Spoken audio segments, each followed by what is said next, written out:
Venez, buvons au torrent de vie. Et notre eau de vie en ce jour se trouve encore dans Matthieu 9, 35.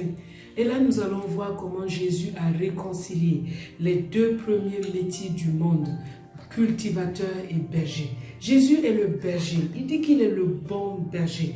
Et il est venu donner la vie en abondance.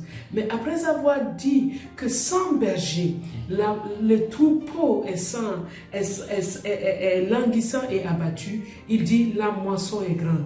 Il réconcilie le troupeau, le métier de berger, avec celui de cultivateur. Jésus est venu restaurer les choses. Tout ce que Caïn n'a pas pu faire, aujourd'hui en Christ, tu peux être un bon semeur, tu peux être un bon cultivateur qui honore Dieu et qui lui donne les prémices de tout ton revenu. En ce jour-là, sache que par Christ, tous les métiers, le métier de cultivateur a été sanctifié et que tu peux devenir un bon moissonneur. Ça, c'est dans le domaine naturel. Mais le moissonneur par excellence, c'est celui qui moissonne les âmes, c'est celui qui gagne les âmes. Et Christ est venu pour que nous soyons de bons bergers et que nous soyons de ceux qui gagnent les âmes. Aujourd'hui, dans le nom de Christ Jésus, que tu gagnes une âme, que tu sauves une âme, que tu délivres une âme, que tu sois une source de salut pour quelqu'un, dans le nom de Christ Jésus, car Christ est avec toi. N'oublie pas, tu as été ramené dans la communion du Père.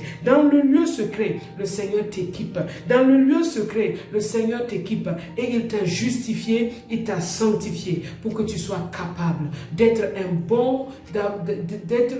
bon professionnel à tous les niveaux. Cela est ton partage au nom de Jésus, par Jésus-Christ, le berger et la brebis par excellence.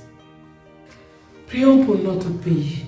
Père, nous prions pour toutes les nations d'où tu as pris mon frère, ma soeur. Nous prions en ce jour, berger par excellence, que chacun soit dans le métier que tu veux pour lui, que chacun puisse gagner des âmes, que les gens puissent prospérer dans le domaine professionnel, dans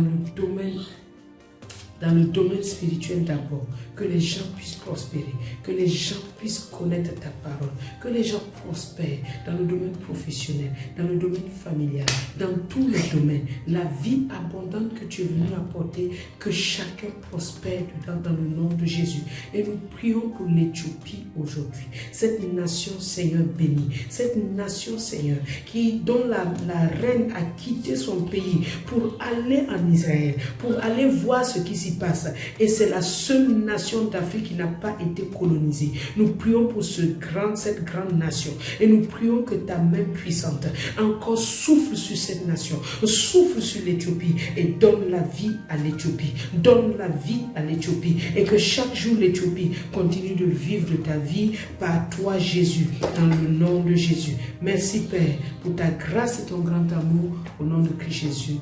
Amen.